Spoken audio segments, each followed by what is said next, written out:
The sharp, bitter smell of my charred home still clung to my hair as she sauntered into my courtroom with the confidence of someone who owned it. There I was, Judge Miriam Blackwood, clad in black robes, gavel in hand, glaring at the woman who had just set fire to a judge's residence. Her audacity made my jaw tighten with fury. But Bryn Ashworth Sterling had no clue about the storm she just walked into. When you burn down a judge's house, you'd better hope she doesn't get the chance to strike back with the full force of the law. And trust me, I was ready to deliver a feast of justice, complete with a heaping side of federal prison. This HOA tyrant thought torching my home would silence me. Instead, it ignited a rage that would dismantle her entire criminal operation. I had records of every illegal fine, every fraudulent scheme, every bullying tactic she'd used. What would you do if the person who destroyed your life handed you the perfect opportunity to serve them justice? Where are you tuning in from? Because this vengeance gets savage. 6 months before my home turned into a crime scene, I was Judge Miriam Blackwood, respected, dreaded by wrongdoers, and utterly broken. I just laid Harold to rest after watching cancer consume him bit by bit. 28 years of marriage, gone. Our 1940s craftsman house in Pinewood Estates felt like a tomb. Pinewood was once a haven for working-class families raising children and retired educators tending rose beds.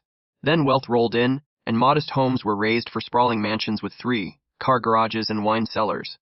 Longtime residents like Walt Henderson, who'd called this place home since 1965, saw their property taxes soar while newcomers griped about upholding community standards. Enter Bryn Ashworth Sterling, the ringleader of this gentrification wave. Imagine every insufferable suburban stereotype, then throw in designer workout gear and an ego the size of a deity. At 45, she cruised in a silver Tesla worth more than most people's yearly income, always sipping a $20 health drink while lecturing everyone on their life choices. She'd arrived 2 years ago with her contractor husband, loudly proclaiming her mission to elevate Pinewood. Translation: purge anyone she deemed unworthy. My first run-in with Bryn came while I was building Harold's memorial fence. We'd designed this 6-foot privacy wall together in his final days, a refuge where we could sip coffee and watch sunrises without nosy neighbors. The sweet aroma of his cherished roses lingered as I worked, their blooms a testament to his 15 years of care. The sharp crunch of high-end boots on fallen leaves signaled her approach. "You must be the widow," she said, her tone icy and appraising, no hint of sympathy. "Judge Blackwood," I corrected, brushing dirt off my hands with measured calm. "Right, the judge," she sneered, spitting my title like it was poison. "I'm Bryn HOA president. We've got an issue." Out came her pink tape measure, her go-to weapon, snapping sharply as she extended it. She measured my fence with exaggerated precision, her lips curled in fake disapproval. 6 feet, 2 inches. Regulations cap fences at 6 feet, so that's a $500 fine plus immediate removal costs. I rose slowly, my spine creaking from grief and exhaustion. "Show me the rule." Her manicured nails flicked through a leather binder, clicking like miniature gavels, but 5 minutes of searching turned up nothing. Because the rule was fiction. My fence was exactly 6 feet, confirmed by a licensed surveyor to avoid this exact nonsense. "Well," she huffed, her face reddening beneath her fake tan, "we'll see about that, Judge." The venom in her voice made it clear this wasn't about standards, it was personal. That night, over reheated leftovers and Harold's favorite whiskey, I dug into court records. Jackpot 3 years prior, Sterling Premium Builders had stood before me trying to swindle an 80-year-old veteran out of $30,000 for unneeded roof repairs. The roof was fine. I'd ruled against them harshly and referred them for contractor fraud. This fence dispute was pure retaliation. But Bryn had miscalculated gravely. She'd targeted a woman who'd spent 2 decades sentencing killers, predators, and scammers without blinking. A woman who'd watched her husband die with grace while vowing to honor his legacy. A woman with nothing left to lose and an intimate knowledge of how to wield the legal system like a weapon. The rough grain of Harold's fence posts under my fingers reminded me why I'd built this sanctuary. Not to block out the world, but to protect something sacred: our love, our memories, our final shared project. Bryn Ashworth Sterling had just declared war on a federal judge's haven. In my courtroom, we had a term for that kind of recklessness: Exhibit A in a federal indictment.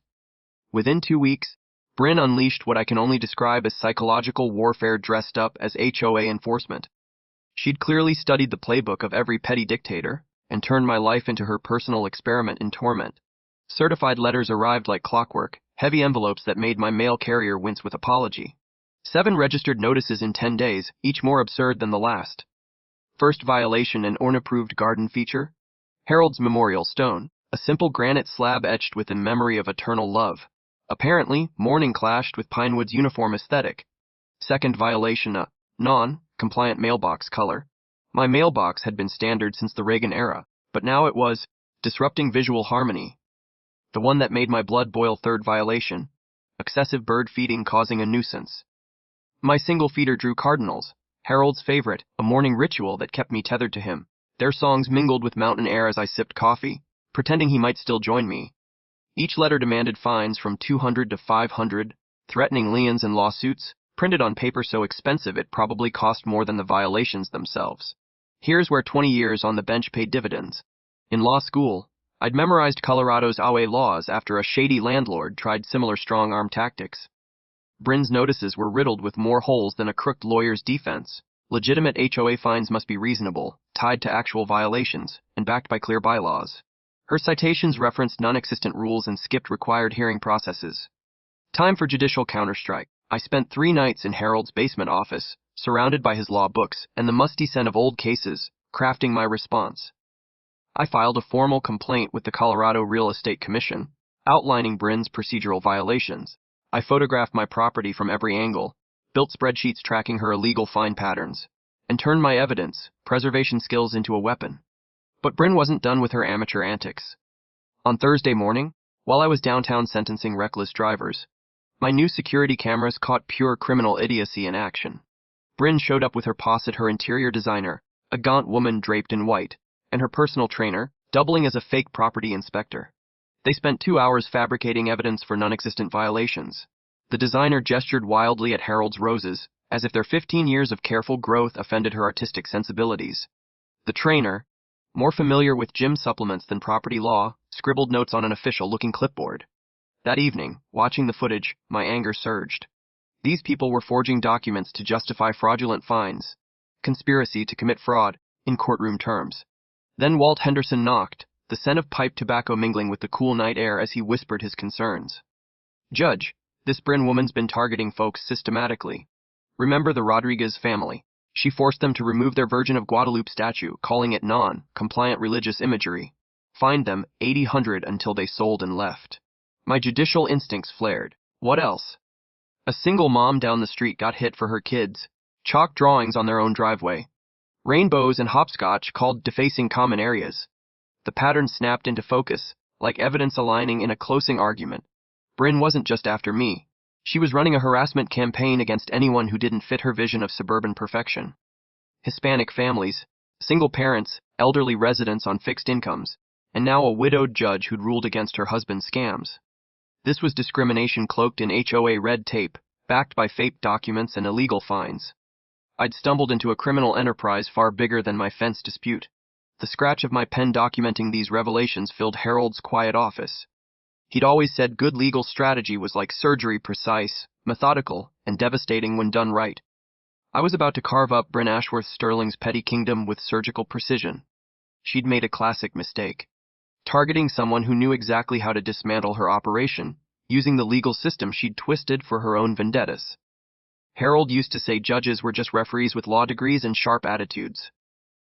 Time to show this HOA tyrant what happens when you challenge someone who writes the rules of the game. Bryn's next move crossed from harassment into felony territory.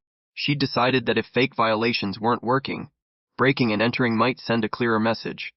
She struck while I was downtown sentencing a domestic abuser to 18 months. My cameras caught every illegal second of her emergency property inspection, a power she invented in her delusional mind. There she was, bold as ever in designer yoga pants, strolling through my backyard like she owned it. Pink tape measure in hand, she snapped photos from angles that would make a tabloid photographer blush. Her audacity peaked when she pressed her face to my kitchen window, peering at Harold's coffee mug, still unwashed, a relic I couldn't bear to touch. But her stupidity hit a new high when she deliberately left my back gate open, yanking it wide and checking the latch to ensure it wouldn't close, then walking away with a smug grin. When I got home that evening, exhausted from hearing abuse testimony, I found my sanctuary violated and my worst fear realized Govel was gone. This 14-year-old tabby wasn't just a pet. He was Harold's last gift, rescued from a courthouse parking lot during a storm 3 years ago. The cat who'd purred comfort into Harold's chemo sessions, my last link to 28 years of love. Panic hit like a punch to the chest. I spent 3 days searching, my voice hoarse from calling his name through alleys and storm drains.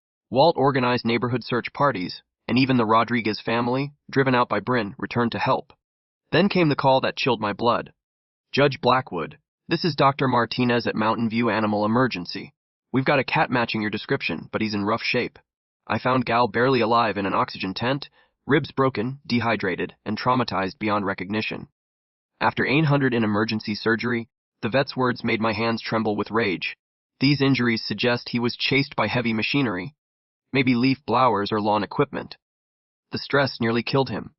Security footage revealed the truth an hour after Bryn's trespass. Her landscaping crew arrived with industrial blowers, terrorizing my cat through the gate she'd left open.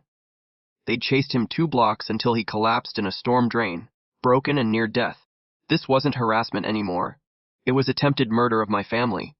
But here's where Bryn made her fatal error. She committed felonies against a judge who knew exactly how to turn the legal system into a weapon of mass destruction. I changed every lock, posted no trespassing signs, and filed charges for unlawful entry and animal cruelty. Then I called Sarah Morgan at Channel 7, a relentless journalist who thrived on exposing suburban corruption. Her segment, Judge Viz. HOA. Watchdog's Attack, aired 3 nights later, exposing Bryn's targeting of minority and elderly residents, complete with footage of her trespassing and the crew's attack on Gavel. The community's reaction was explosive. Donations flooded in, not just for vet bills but for legal funds to crush this psychotic HOA. Theft justice for Gal trended across social media. 3 law firms offered pro bono help, and the Colorado Attorney General's office reached out about civil rights violations. 5 more families came forward with similar stories. Elderly Mrs. Morgan, forced to remove her husband's memorial garden. The Johnson family, bankrupted by fines over their disabled son's wheelchair ramp. A pattern of targeting anyone who didn't fit Bryn's suburban ideal. But the game changer came while researching Colorado's property protection laws. I found a GEMSI.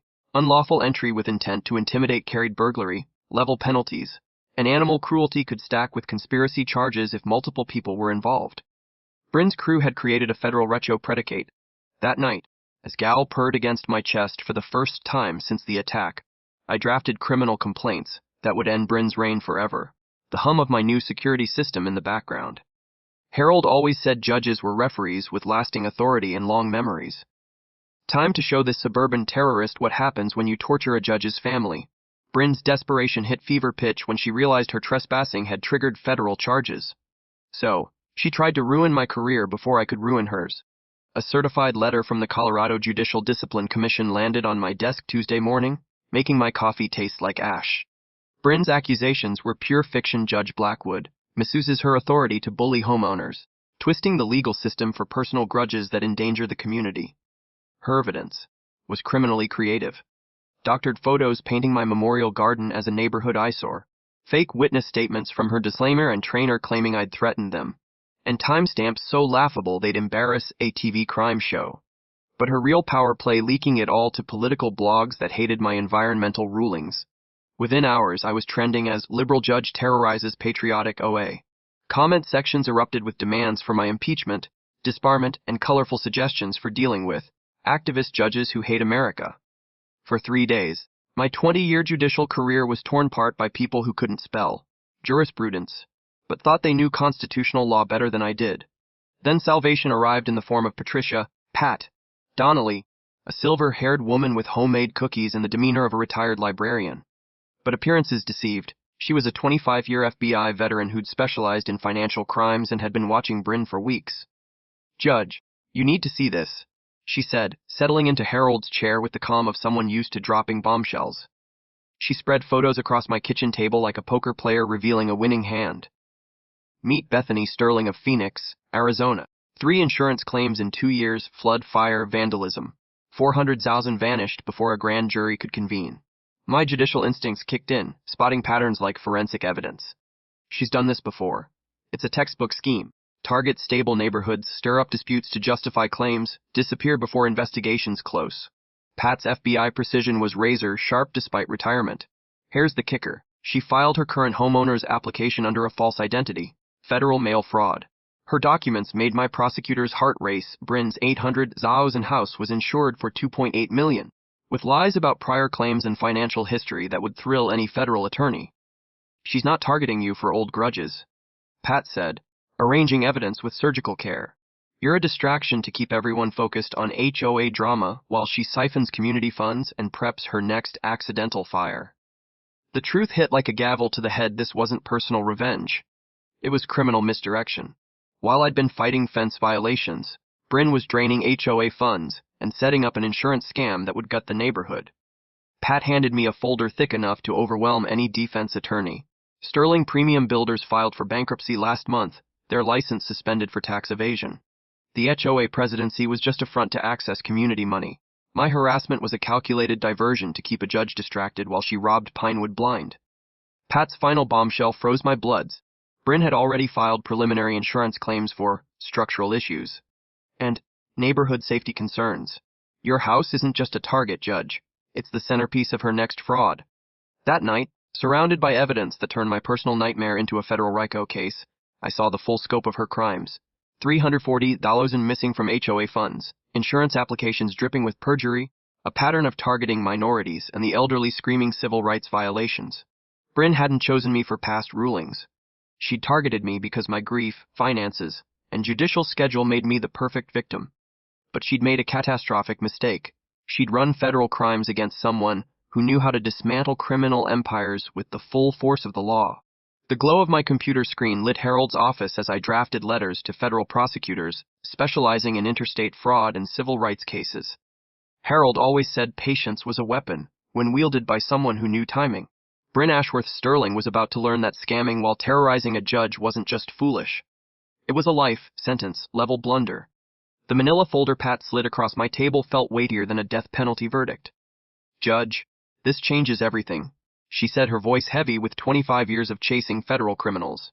Bryn Ashworth Sterling doesn't exist. The first photo showed a 2018 California driver's license Rebecca Ashworth, Bryn's face staring back. The second Beth Sterling, Phoenix, same woman, different name.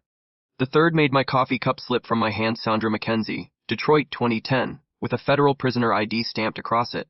She's a professional community destroyer, Pat explained, laying out evidence with precision. 4 states, 6 identities, infiltrating HOAs to embezzle funds and commit insurance fraud. She's stolen over $4 million in 10 years. My voice cracked with horror. How many families has she ruined? 15 confirmed.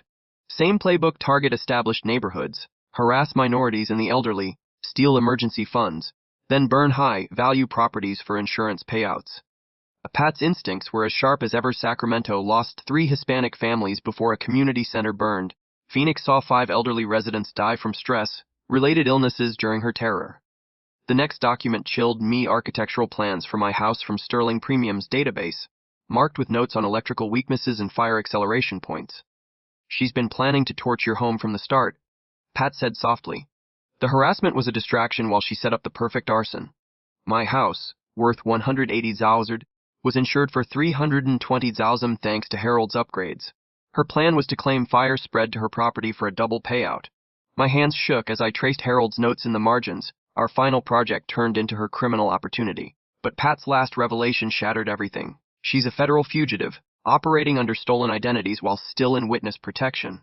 Bryn, as Sandra Mackenzie, had testified against a Detroit fraud ring in 2012, served 18 months, then vanished from the program in 2015. The implications hit hard. She was committing the same crimes she'd supposedly left behind, using taxpayer-funded identities.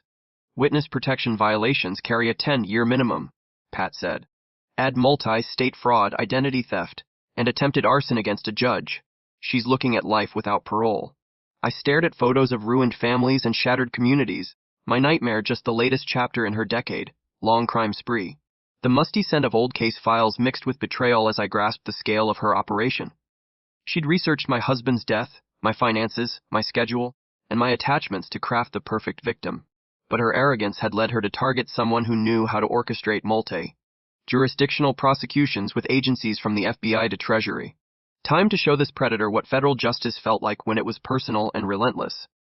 My kitchen became a federal war room faster than you could say. RICO conspiracy. By Thursday night, Pat Walt and attorney Rebecca Morgan sat around Harold's table like avenging angels plotting divine retribution, surrounded by evidence boxes that could bury Bryn's empire. Rebecca, a former federal prosecutor turned white-collar defense attorney, had never lost a RICO case and saw Bryn as the perfect target. She'd driven from Denver with 3 paralegals and enough legal firepower to topple a regime. "Judge, we're not just fighting neighborhood harassment," she declared, spreading color-coded flowcharts like war plans. "We're dismantling a decade-long crime spree that's wrecked 15 communities and stolen $4 million. The scent of fresh legal documents mingled with Walt's pipe tobacco as we mapped a 3-pronged attack: federal charges, state prosecution, and civil rights destruction. Rebecca's plan was precise and apocalyptic. Federal charges: first, mail fraud across state lines, 20-year minimum. Wire fraud for OA theft, another 20. Identity theft via witness protection, 10 years mandatory. RICO for systematic community destruction, life without parole." She grinned like a predator smelling blood. "She'll be locked up until the oceans reclaim the prison." Pat coordinated federal agencies with the efficiency of her FBI days, making current agents look like amateurs. Colorado Bureau of Investigation, Treasury Financial Crimes, FBI Interstate Fraud Task Force. They were all salivating over this case. "By morning, Bryn will have more surveillance than a terrorist cell," she said. My role was evidence preservation and victim coordination, skills honed over 20 years of complex cases. I'd memorized Colorado's Open Records Act in law school after a landlord hid financials, and HOA records were fair game for residents who knew how to ask. We were about to demand 5 years of accounting and watch Bryn's embezzlement collapse under scrutiny. Walt's neighborhood network was our ace. 60 years of relationships created an intelligence web that would make spies jealous. "Every family she's targeted is documenting everything," he said, organizing victim statements with military precision. "Mrs. Rodriguez is bringing 17 witnesses from Phoenix. The Johnsons have disability discrimination records that'll make prosecutors cry with joy." Our surveillance upgrade was the cherry on top. Pat turned my basic security into a federal evidence machine, recording crimes in courtroom quality detail. "Every camera is calibrated for maximum impact," she explained, testing audio that could pick up conversations 3 houses away. "Bryn's committing fresh crimes as we build the case. Every fine, every letter, every fund transfer is real-time evidence." Rebecca secured immediate legal protections with the ruthlessness of someone who'd crushed white-collar criminals for a living. Emergency injunctions freeze HOA accounts tomorrow. Criminal complaints hit 3 jurisdictions at once. Civil rights violations go to the Attorney General for targeting based on ethnicity and age. The financial fallout was devastating for Bryn. The Homeowners Protection Act required insurers to notify mortgage holders of fraud probes, triggering audits that would save neighbors thousands while ruining her credibility with every insurer in the country. We prepared for a cornered criminal's desperation, arranging protective surveillance for vulnerable residents like the elderly and families with kids. By midnight, we'd built a legal machine designed to obliterate Bryn's empire while shielding her victims. The precision was beautiful, the scope overwhelming, the outcome inevitable. "When we're done," Rebecca said with prosecutorial glee, "Bryn McKenzie will rot in federal maximum security. Sterling Premium gets liquidated for victim restitution. Every harassed resident gets compensation plus punitive damages, and we set precedents protecting communities nationwide." The hum of my security system blended with my keyboard's clicks as I drafted victim impact statements designed to demand maximum sentences. Harold's words rang true. Patience was a weapon when paired with overwhelming legal force at the perfect moment. Tomorrow, Bryn would learn that terrorizing a judge's community was a life sentence, guaranteeing legacy, destroying mistake. Bryn's response to our legal assault proved she'd graduated from petty harassment to full-blown domestic terrorism. Her desperation turned my neighborhood into a crime scene that would thrill federal prosecutors. The attack came Tuesday afternoon while I was sentencing a domestic abuser. A perfect alibi she'd clearly studied via my public court schedule. My military-grade cameras captured every felonious second in high definition. At 20:47 p.m., unmarked trucks delivered a crew moving with chilling precision. Not landscapers, but arson specialists in coveralls, carrying tools meant to turn my home into an insurance fire that would spread to Bryn's property for maximum payout. They laid accelerant paths around my foundation, installed propane connections near electrical panels, and arranged dry vegetation to ensure fire spread to her $1 million target. The intent was clear, the evidence devastating, but Bryn's arrogance peaked when she arrived with Channel 7's news crew claiming anonymous tips about fire hazards at my home. "Community safety is my priority," she told Sarah Morgan, standing over her own planted evidence. "When officials ignore fire prevention, neighbors could die." Her gall was stunning. The federal charges would be catastrophic. My phone buzzed with alerts from Pat's surveillance network. Walt had photographed the crew from multiple angles. "Mrs. Rodriguez recorded license plates that made police lineups redundant. Even our mail carrier documented suspicious activity during his rounds. Fire Marshal Jake Morrison arrived for Bryn's safety inspection. A 30-year arson veteran who spotted fake evidence faster than a prosecutor spots a plea deal. "Judge, someone's setting your house to burn," he said, examining artificial accelerant patterns. "This isn't a code violation, it's premeditated murder." Soil tests later confirmed professional fire accelerants, gas connections violated 16 codes, with fingerprints tied to Sterling Premium's database. The setup showed expert knowledge of fire behavior and insurance investigations, designed to look like an accident for maximum payout. "They know how to kill and make it look like a wiring fault," Morrison said, his disgust palpable. "This is systematic fraud through homicide." Bryn's desperation hit a crescendo when Morrison refused to condemn my property based on her staged evidence. Her response, caught on his body camera, was a cash bribe attempt that turned harassment into federal corruption charges. "Inspector, we can handle this efficiently," she said, sliding a thick envelope across his clipboard with practiced ease. "Community safety needs proper documentation, and I'm sure you value cooperation." The camera captured every damning word, gesture, and her shock when Morrison informed her that bribing an official was a federal felony with a 10-year minimum. Pat's network uncovered similar arson setups at 3 other properties owned by elderly or minority residents. Federal agents swarmed Pinewood, documenting terrorism that made Bryn's operation look like organized crime. Rebecca's response was swift and merciless: warrants issued within hours for Bryn, her husband, and their crew. Bank accounts were frozen under Ricio. Sterling Premium faced asset forfeiture that would liquidate their stolen wealth. Her planted evidence became proof of premeditated arson conspiracy. Her bribe attempt added federal corruption charges. That evening, surrounded by evidence that would lock up Bryn's entire operation, the acrid smell of accelerant lingered, not as destruction, but as justice brewing with federal precision. My hands trembled, realizing how close I'd come to dying in Harold's house. Surrounded by our memories, while Bryn cashed in on my death, she hadn't just planned theft, she'd planned murder disguised as an accident. But her overconfidence had created a perfect trap. Every accelerant was federal evidence, every bribe a new felony, every silenced witness now cooperating with prosecutors who lived for maximum sentences. The hum of surveillance equipment mixed with the sound of law enforcement planning dawn raids to end her terror.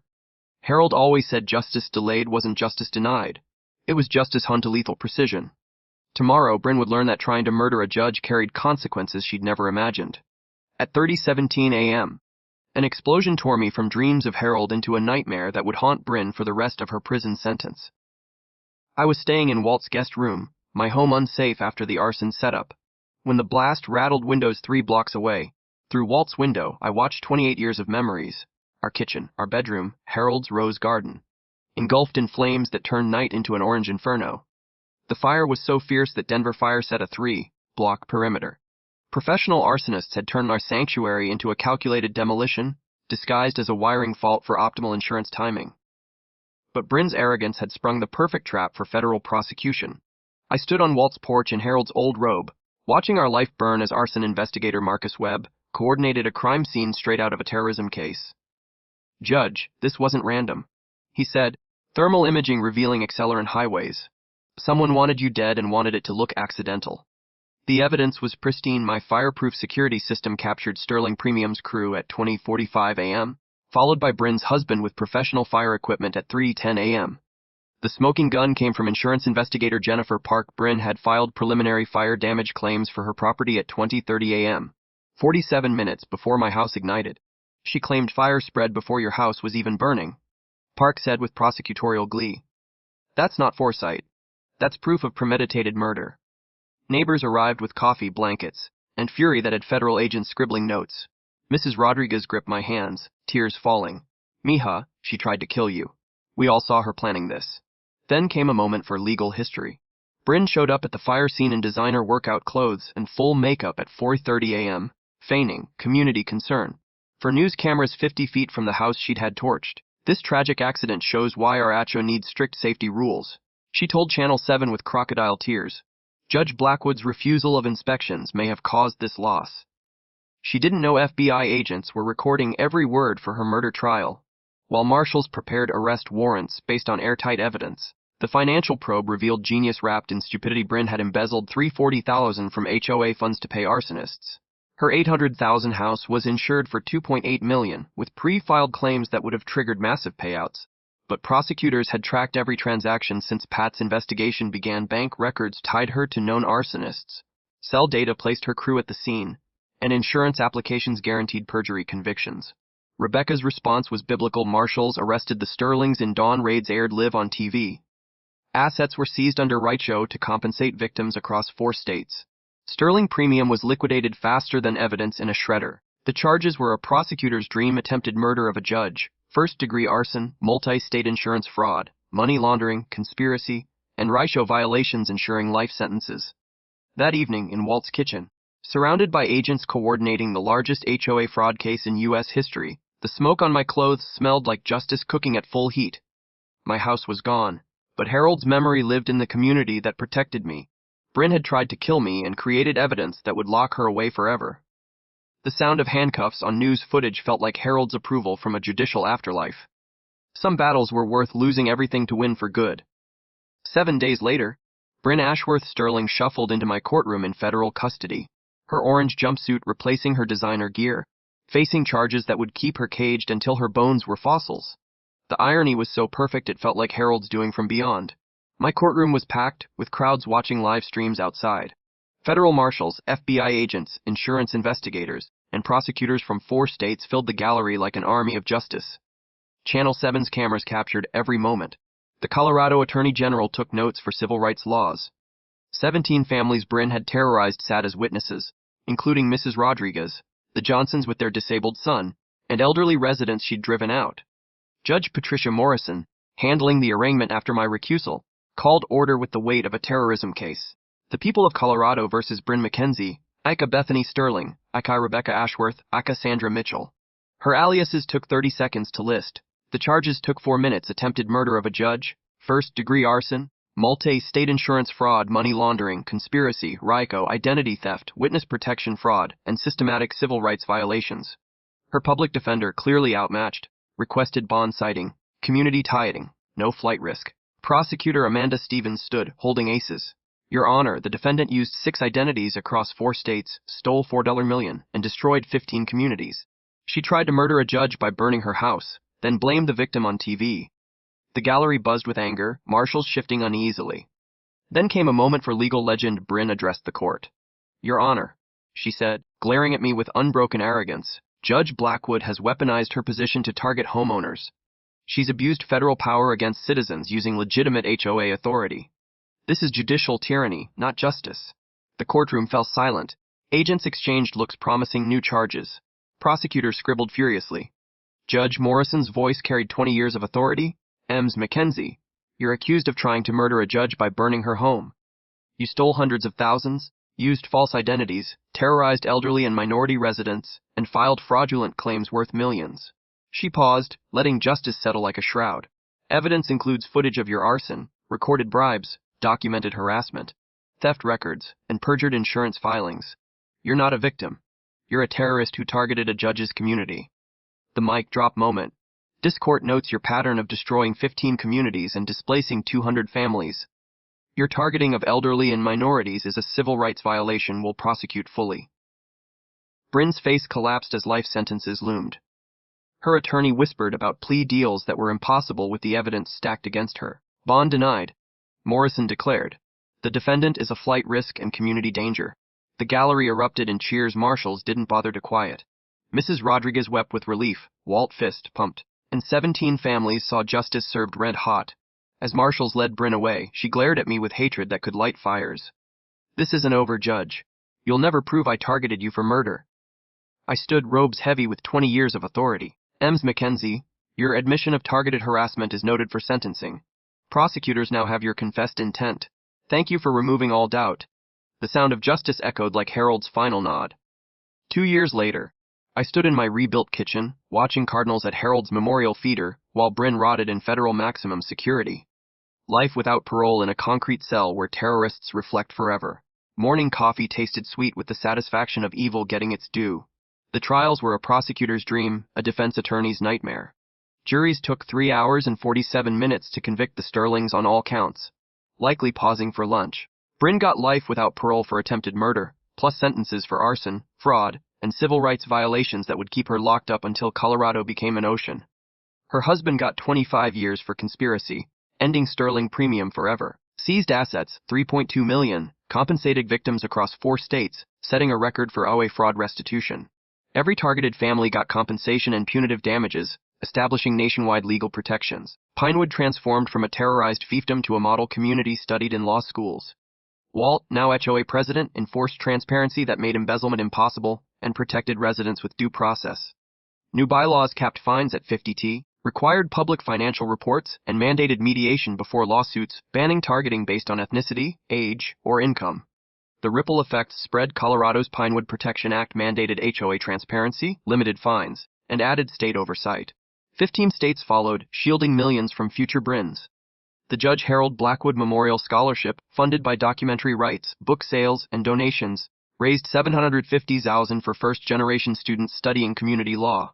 Maria Rodriguez, whose family Bryn tormented, headed to Harvard Law to protect vulnerable neighborhoods. Pinewood's Justice Festival drew thousands, celebrating triumph over evil. Vendors donated to legal defense funds, Walt's band headlined, and Pat taught financial crime workshops that helped 47 states catch HOA fraudsters. Our resource center educated communities on spotting harassment and coordinating federal probes, leading to 41 arrests.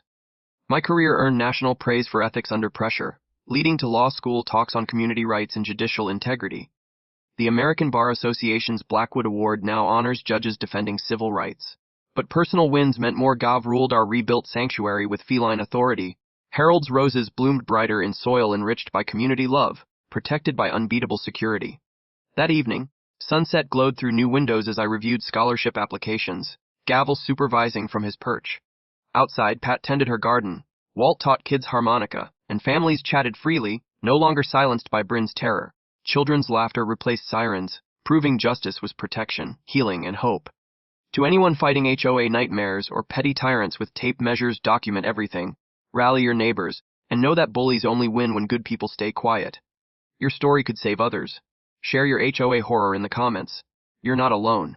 And hit that subscribe button for more HOA takedowns, because next week we're exposing a tax assessor who tried to steal a neighborhood for profit. That revenge was just as epic, with federal charges just as glorious. Together, we're building communities where justice triumphs and criminals lose for good. That's it for today's HOA stories. Loved seeing karma in action. Hit like, share your thoughts, and tell us your eye madness. Subscribe so you don't miss the next meltdown.